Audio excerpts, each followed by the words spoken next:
Ya, selamat siang, selamat sore Bapak Ibu. Selamat Sore. sore. Saya bersyukur kembali hari ini mendapatkan kesempatan untuk boleh bersama-sama belajar firman Tuhan.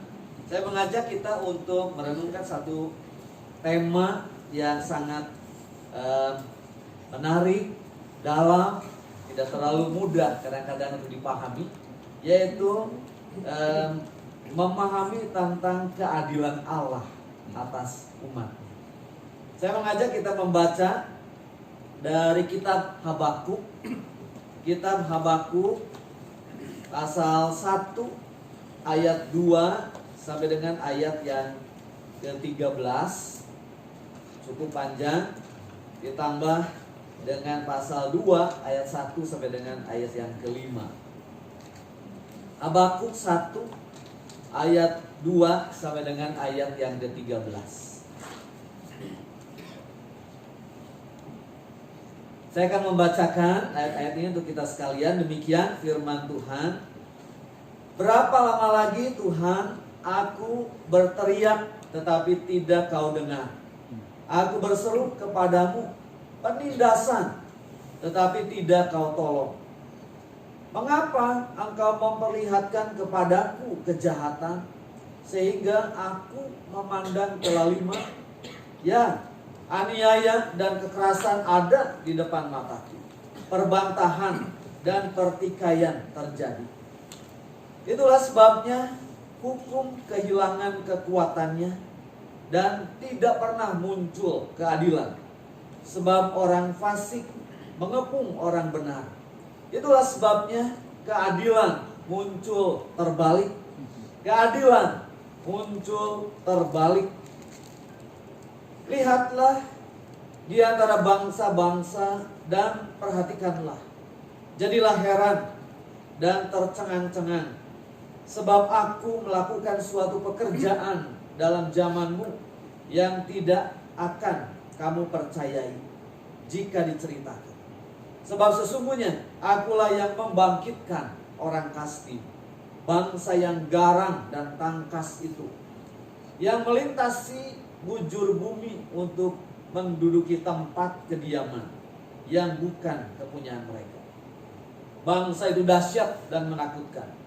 Keadilannya dan keluhurannya berasal daripadanya sendiri.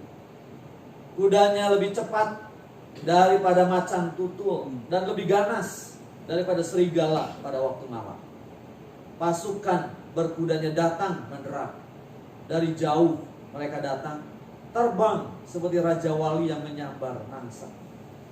Seluruh bangsa itu datang untuk melakukan kekerasan.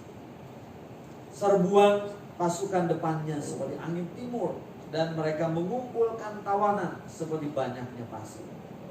Raja-raja dicemoohkannya, dan penguasa-penguasa menjadi tertawaannya.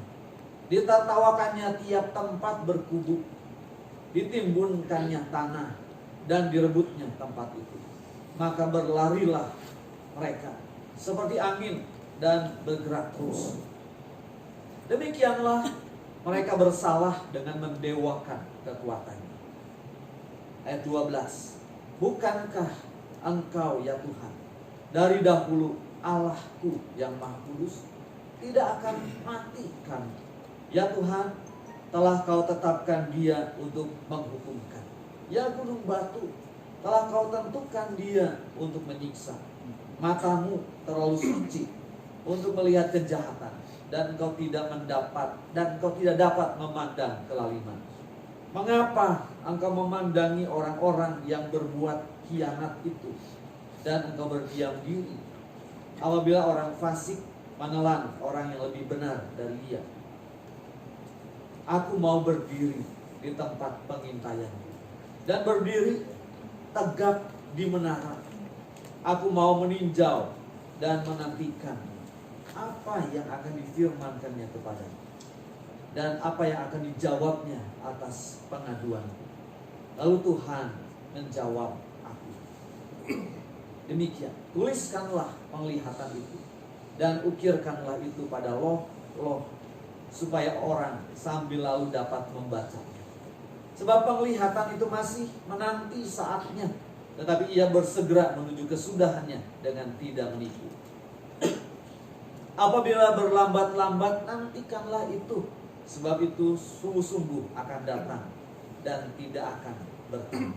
Sesungguhnya orang yang membusungkan dada tidak lurus hatinya, tetapi orang yang benar itu akan hidup oleh percayanya. Orang sombong dan hianat dia yang melagak, tetapi ia tidak akan tetap ada. Ia mengangakkan mulutnya seperti dunia orang mati, dan tidak kenyang-kenyang seperti maut. Sehingga segala suku bangsa dikumpulkannya dan segala bangsa dihimpunkannya. Berbahagia setiap kita yang membaca, merenungkan, dan melakukan firman Tuhan. Saudara sekalian, ada seorang ibu. Seorang ibu punya sebuah pisang, ya. Bukan satu sisil, tapi sebuah pisang.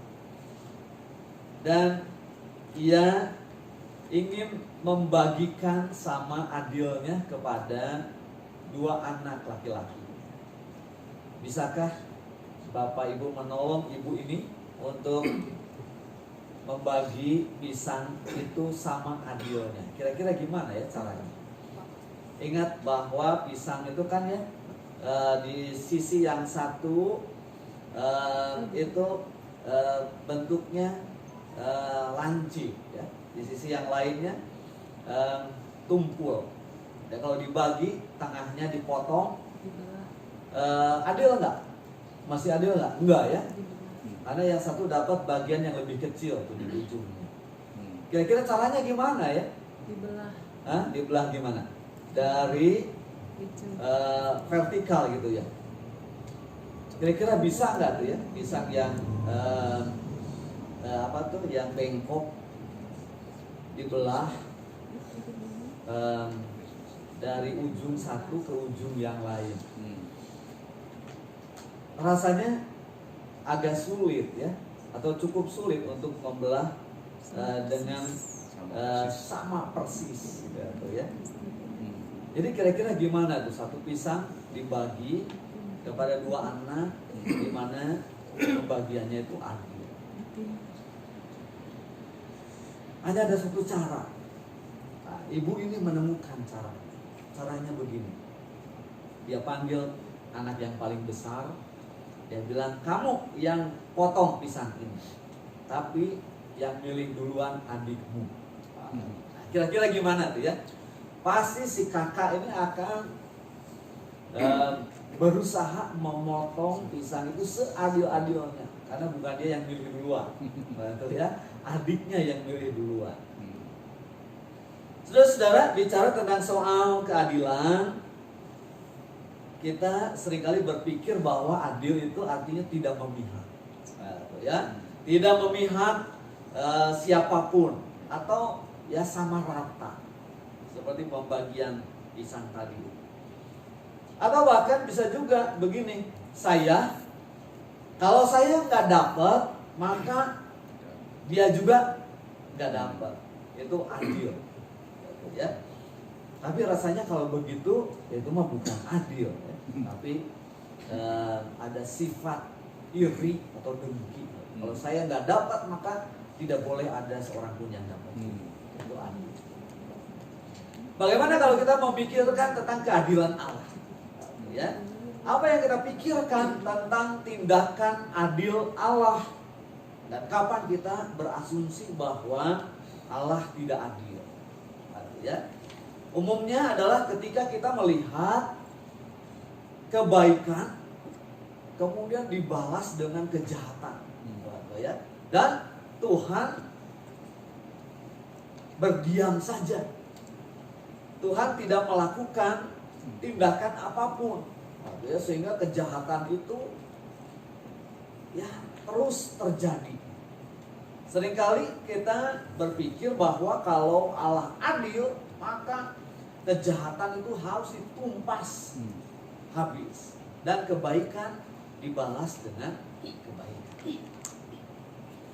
Namun realitanya tidak selalu demikian, bukan? Realitanya tidak selalu demikian. Justru terkadang kita melihat yang sebaliknya. Maka ketika hal yang sebaliknya itu terjadi, kita bergumul. Bergumul dengan soal keadilan Allah. Saudara, rasanya beberapa kali saya datang dan melayani di sini. Saya cerita tentang orang yang bergumul dengan kanker. Ya. Saya masih mau cerita lagi tentang orang yang sakit kanker. Kali ini teman saya. Dosen dari ST Bandung. Dulu waktu dia memulai pelayanan, dia seorang penginjil di KI Tong, Bandung. Namanya penginjil Iwan Tanu Saputra. Mungkin Pak Hans kenal ya. Saudara, dia menjadi dosen di STT Bandung, dan awalnya dia sehat. Dia hanya merasakan sakit sedikit di bagian perut, lalu kemudian rasa sakitnya hilang, dan kemudian satu ketika sakit lagi. Sudah dinasehati oleh rekan dosen yang lain, periksa ke dokter, udahlah, ini mah makan obat juga cager sembuh, makan obat sembuh, lalu diterapi gitu ya, makan obat herbal dan lain sebagainya, sampai satu hari sakitnya itu sudah tidak tertahankan lagi, ya, sakit di bagian perut, dan akhirnya dia periksa, dan alangkah kagetnya dia karena dokter hasil lab mengatakan bahwa kamu menderita kanker di bagian perut, sarkoma, kanker sarkoma. Memang menyerang di bagian perut, di area perut, sehingga dia tidak bisa berjalan dengan tegak, dia harus membungkuk menahan rasa sakit, dan kanker itu stadium 4, stadium akhir. Dan ini memulai perjuangannya yang tidak mudah. Ke Singapura, menjalani serangkaian kemoterapi, dan bulan Januari, bulan Februari, kemoterapi dihentikan. Kenapa? Tidak ada gunanya. Kemoterapi tidak menghasilkan sesuatu yang baik untuknya. Jalan satu-satunya adalah dengan operasi. Saya kemudian baca, tanya ke Mbah Google, ternyata betul. Jalan satu-satunya adalah dengan operasi. Tetapi dokter mengatakan bahwa kalau menjalani operasi, pilihannya adalah kamu tidak akan dapat melewati operasi. Mungkin tidak akan melewati operasi ini, mungkin tidak akan berhasil. Ataupun kalau berhasil dengan cacat permanen, selama-lamanya kakimu, kedua kakimu akan kesemutan selama-lamanya sampai kamu selama kamu hidup. Tetapi kemudian akan dicoba juga dengan jalan operasi, menunggu tanggalnya, sementara menunggu, akhirnya operasi juga batal. Kenapa? Dokter angkat tangan, operasi tidak bisa dilaksanakan. Lalu apa yang harus dilakukan? Berharap saja kepada Tuhan. Bayangkan, seorang yang melayani Tuhan dengan setia, seorang yang menjaga pola makan sehat dan lain sebagainya, yang mendedikasikan hidupnya kepada Tuhan, tetapi kemudian dia mengalami kondisi yang sedemikian parah. Saudara, bagaimana dengan keadilan Allah yang dikatakan oleh Habakuk sebagai keadilan yang muncul terbalik? Keadilan Allah muncul terbalik. Apa yang dimaksud dengan keadilan yang muncul terbalik? itu adalah keadilan yang bengkok. Keadilan yang tidak menampakkan wajah aslinya. Seolah-olah keadilan Allah itu tidak lagi tegak lurus, tetapi keadilan Allah itu sudah bengkok, muncul terbalik. Mengapa Nabi Habakuk mengangkat persoalan ini? Persoalan tentang keadilan Allah yang baginya muncul terbalik atau bengkok. Saudara-saudara, Nabi Habakuk adalah salah seorang nabi dari 3 nabi yang melayani di abad ke-7 sebelum Masehi. Dan ciri khas dari nabi-nabi abad ke-7 sebelum Masehi adalah nabi-nabi itu memusatkan perhatiannya, beritanya pada soal keadilan Allah. Teman satu angkatan dengan Habakuk adalah Nahum dan Sefani. Nahum memberitahukan tentang penghukuman, tentang hukuman yang akan dijatuhkan kepada Asyur, yang akan menjadi kelegaan bagi umat Allah, di mana umat Allah pada waktu itu menderita tekanan, tindasan yang hebat dari bangsa Asyur. Sementara Sefanya juga menubuatkan tentang hukuman kepada Yehuda, umat Allah yang berdosa kepada Tuhan. Dan Habakuk sedang berhadapan dengan keadilan Allah yang muncul terbalik. Bagaimana masyarakat Yehuda, umat Allah, mereka melakukan ketidakadilan terhadap sesama mereka. Saudara, itulah sebabnya Habakuk mempersoalkan masalah di mana keadilan Tuhan terhadap umat. Secara khusus, saudara, latar belakang Habakuk, pelayanan Nabi Habakuk itu adalah dia seharusnya nabi itu menjadi juru bicara Allah, ya. Menyampaikan suara Allah kepada umat Allah. Tetapi pelayanan Habakuk tidak demikian. Pelayanan Habakuk lebih menyerupai pelayanan seorang imam, yaitu membawa persoalan umat kepada Allah, ya. Dia melihat orang-orang Yehuda, umat Allah ketika itu seharusnya mereka itu saling mengasihi satu dengan yang lain, bertindak adil, dengan bersedia berbagi, yang kaya, yang berlebih, yang berkecukupan, berbagi, memastikan saudara sebangsanya tidak kekurangan makan, tidak kekurangan pakaian. Tetapi yang terjadi, yang kaya menelan yang miskin,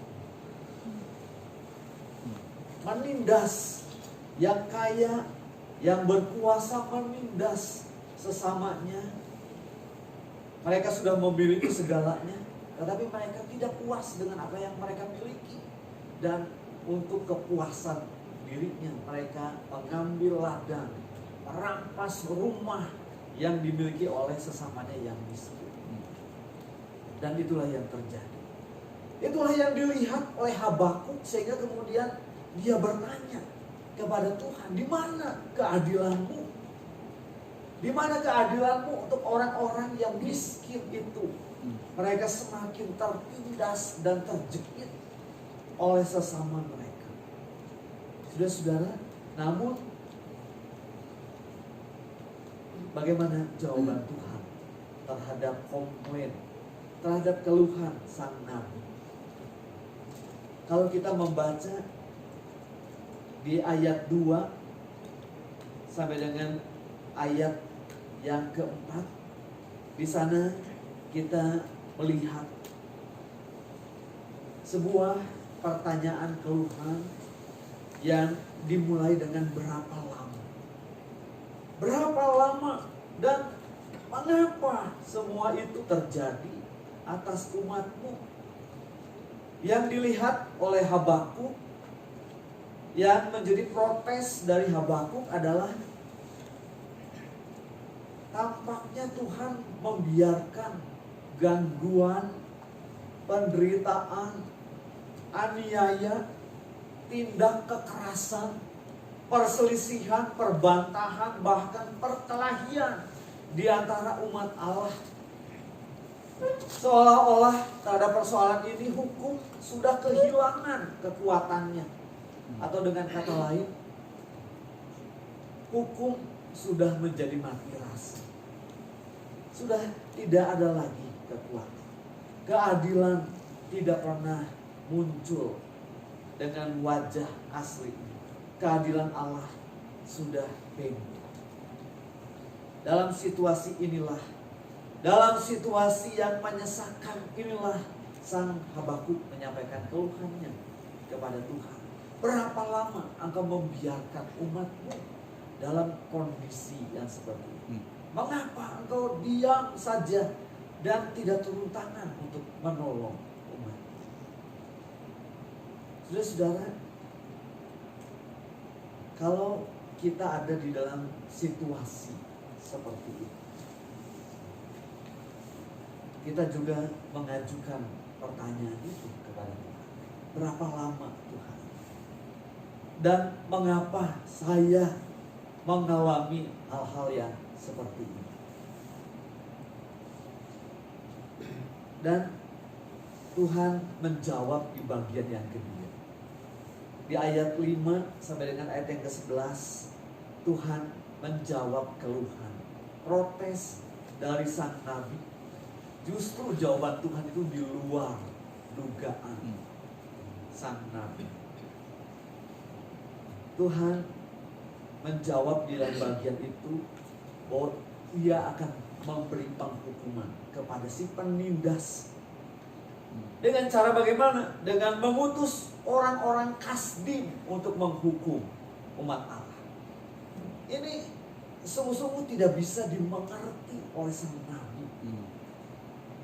Bagaimana mungkin orang yang lebih fasik, orang yang lebih jahat, yang dipakai oleh Tuhan untuk menghukum umat Allah? Pertanyaannya, saudara, siapa sih orang Kasdim itu?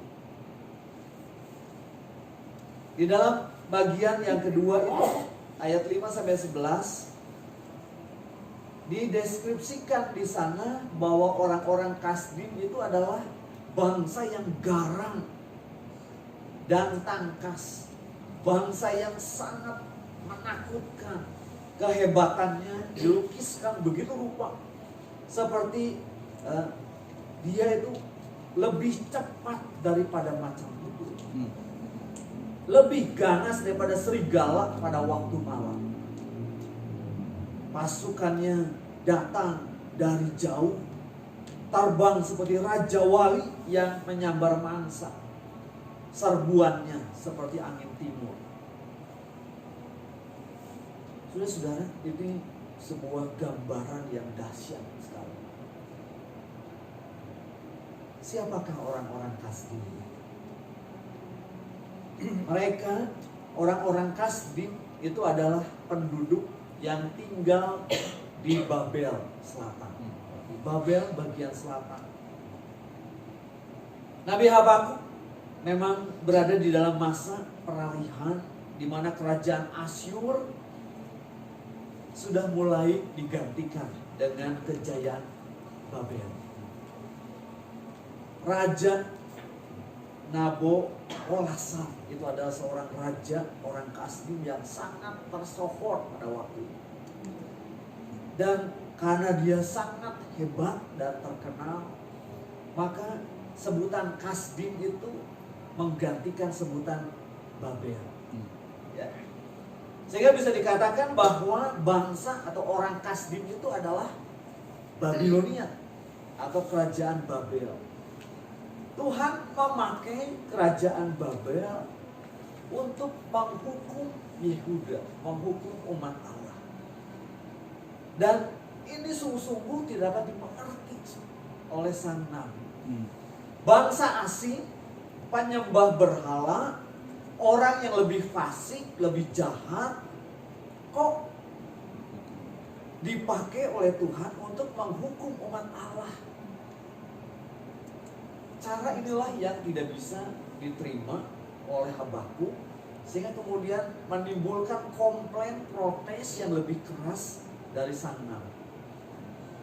Sebagaimana kita bisa baca di dalam ayat yang ke-12 sampai dengan pasal 2 ayat 1. Kalau kita membaca kisah itu, Nabi Habakuk betul-betul bete, kesal, marah terhadap Tuhan.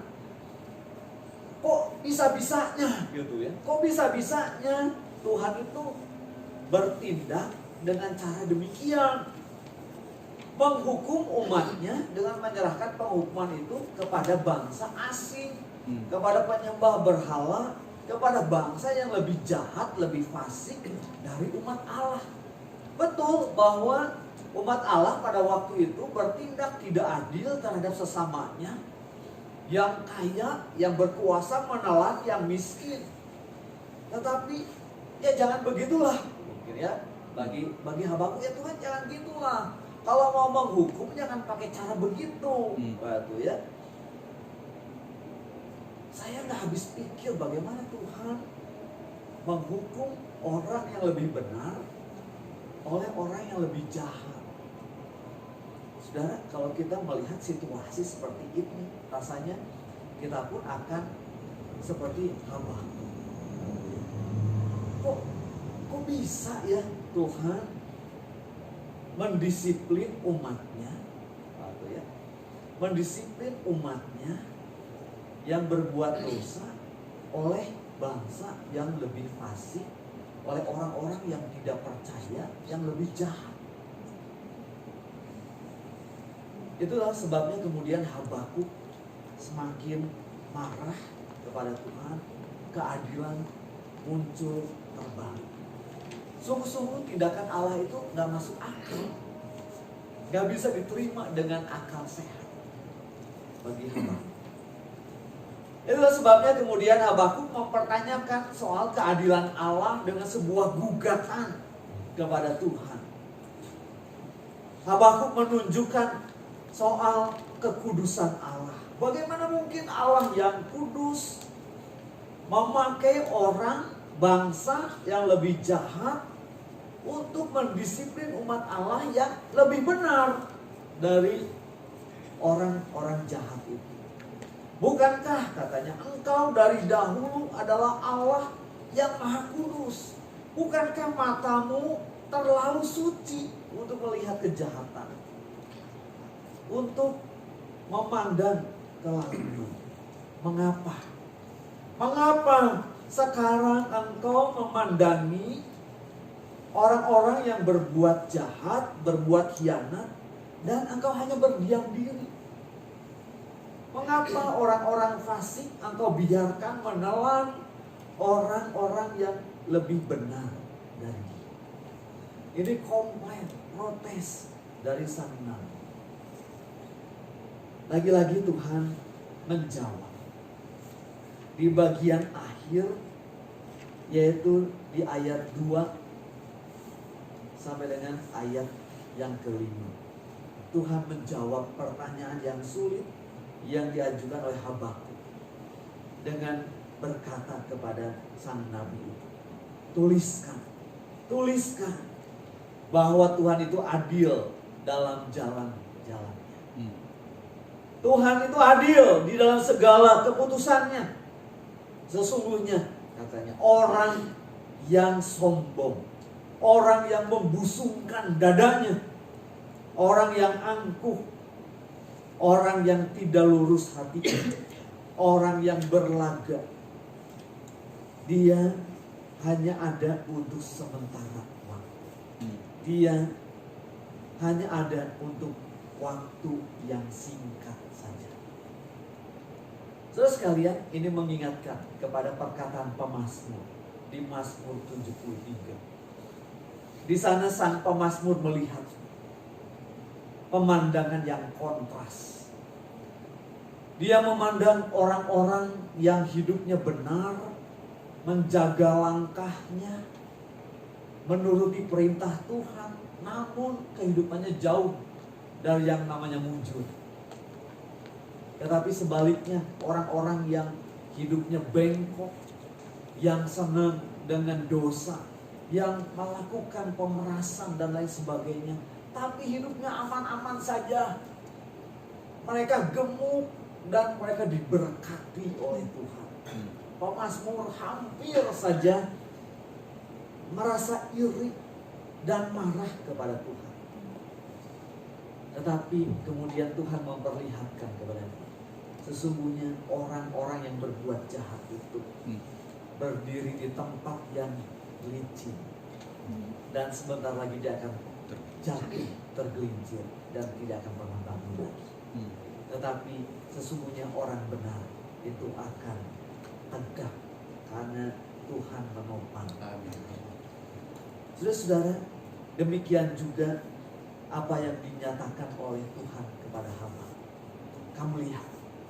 Kamu lihat bahwa aku adil di dalam segala keputusan. Tidak selama-lamanya bangsa Babel itu akan tegak berdiri. Oleh karena bangsa itu membanggakan kekuatan yang berasal dari dirinya, mereka akan dihakimi dan habis. Sesungguhnya setiap orang yang mengasihi Tuhan, dia akan dijaga dan dipelihara. Di Mazmur pasal 1, sang pemazmur juga mengatakan bahwa orang fasik itu akan seperti sekam yang ditiupkan angin, seperti kulit padi yang ringan, yang tidak akan tahan di dalam penghakiman. Ketika angin menghembus, sekam itu akan diterbangkan entah kemana. Tetapi orang benar dipelihara oleh Tuhan. Saudara-saudara, apa yang ingin Tuhan ajarkan kepada Habakuk dan kepada kita hari ini tentang keadilannya? Yang pertama, Allah adalah Allah yang adil. Allah yang adil, dan karenanya Dia mencintai keadilan. Setiap dosa, kejahatan, kefasikan pasti akan dihukum. Dan ketika Allah mendisiplin umatnya dengan hukuman, Allah dapat menggunakan dengan cara apapun. Tetapi walaupun Allah menggunakan dengan cara apapun, namun Ia tidak bertindak semena-mena. Di dalam kasus umat Allah, di mana Habakuk merasa bahwa Allah tidak menunjukkan keadilannya, dengan cara mendatangkan, memakai orang-orang Kasdim, bangsa Babel yang lebih fasik, lebih jahat, untuk mendisiplin umat Allah. Namun Allah tidak bertindak semena-mena. Allah tahu tujuan akhir ketika Dia memulai mendisiplin anak-anak. Itu sebabnya Allah tetap mengontrol segala sesuatu. Sekalipun umat Allah menderita di dalam tekanan bangsa Babilonia, Allah tetap mengendalikan segala sesuatu dengan keadilan. Allah tetap menentukan batas-batas dari kejahatan, tekanan, tindasan yang dilakukan oleh bangsa-bangsa yang tidak mengenal Allah itu. Ketika tujuan Allah tercapai, Allah akan menghakimi orang-orang yang tidak percaya itu. Dan pada akhirnya umat Allah bertobat dan dipulihkan oleh Tuhan. Saudara-saudara, Tuhan dapat menggunakan orang-orang percaya untuk mendisiplin kita. Untuk mendisiplin kita sama seperti orang tua kita, sama seperti seorang bapak yang mendisiplin anak-anaknya. Pada waktu disiplin itu dilakukan, tentu tidak menyenangkan, tidak kita sukai. Tetapi tujuan disiplin itu adalah agar anak-anaknya kembali melakukan yang benar. Allah adil di dalam keputusannya, dan Dia tidak semena-mena. Dia mengasihi kita. Dia ingin agar kita kembali mencintai Dia. Walaupun demikian, tidak berarti bahwa Allah juga setuju dengan orang-orang fasik. Mereka itu hanya alat atau sarana yang Tuhan pakai untuk mendisiplin kita. Tuhan pernah memakai Raja Kores, bukan? Untuk memulangkan sisa umat Allah ke Yerusalem. Umat Allah yang hanya berjumlah 50.000 orang, untuk kembali ke Yerusalem, untuk kembali membangun kota Allah, membangun bait Allah. Gereja punya 50.000 anggota banyak, tetapi kalau satu bangsa hanya terdiri dari 50.000 orang, sedikit sekali. Itu sebabnya dikatakan sisa, sedikit sekali. Tetapi tidak ada satu bangsa pun, bahkan yang terkuat sekalipun, bisa mengalahkan yang 50.000 dari umat Allah. Tuhan pernah memakai orang-orang yang tidak kenal, orang-orang yang tidak percaya kepada Allah, untuk menjadi alat untuk mendisiplin umatnya. Tuhan bisa memakai segala cara untuk mendidik kita, tetapi tujuan dari didikan itu adalah demi kebaikan kita. Saudara-saudara, di dalam dunia di mana kita tinggal memang dipenuhi dengan ketidakadilan, bukan? Ketika orang fasik mengepung orang-orang benar, ketidakadilan muncul terbang. Tetapi ketika hal itu terjadi, ketika orang-orang tidak percaya menekan kita, mungkin menindas kita, mungkin menyusahkan kita, tetaplah percaya kepada Allah. Amin. Kita masih punya alasan untuk mempercayai Allah, bahwa Dia adalah Allah yang adil.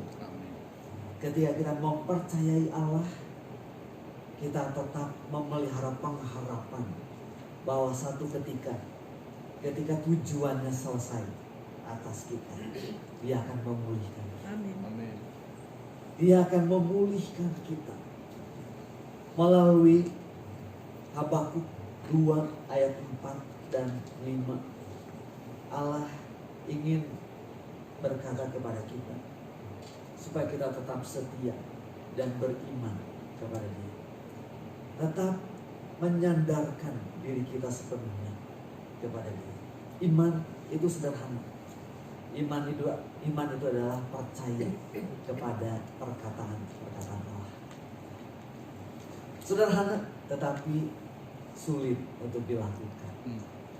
Tetapi biarlah kita terus berjuang untuk mempercayai perkataan Tuhan. Ia tidak pernah salah di dalam setiap hikmatnya dan rencananya, dan bahwa rencana Allah tidak pernah gagal. Oleh karena itu biarlah kita terus bertekun di dalam kesetiaan kita, di dalam iman kita kepada Allah, melalui setiap pergumulan, situasi, peristiwa yang sulit.